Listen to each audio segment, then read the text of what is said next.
আমাদের জাতীয় সঙ্গীত গাইবি। 1941 সালে মারা গেল ঠাকুর, আমরা স্বাধীনতা পেলাম 1971।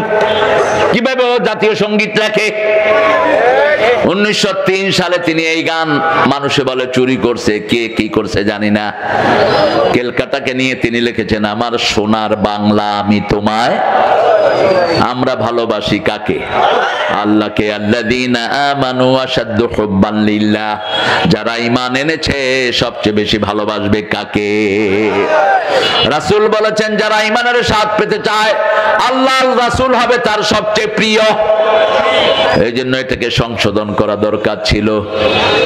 আমার সোনার বাংলা, এটা না বলে আমার মাবুদ আল্লাহ আমি তোমায় ভালোবাসি চিরদিন। বলেন, তোমার আকাশ তোমার বাতাস আমার প্রাণে, ও আল্লাহ আমার প্রাণে বাজায় বাঁশি।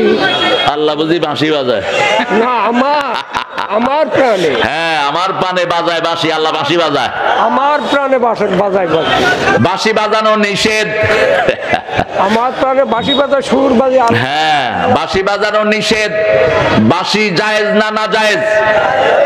এখানে বলতে হবে, চিরদিন তোমার আকাশ তোমার বাতাস আমার পানে, ও আল্লাহ আমার পানে নামায় রহম মাবুদ আল্লাহ আমি তোমায় ভালোবাসি। একজন দিনদার কবিকে এটা বলতে হয় না, ঠিক না বা ঠিক?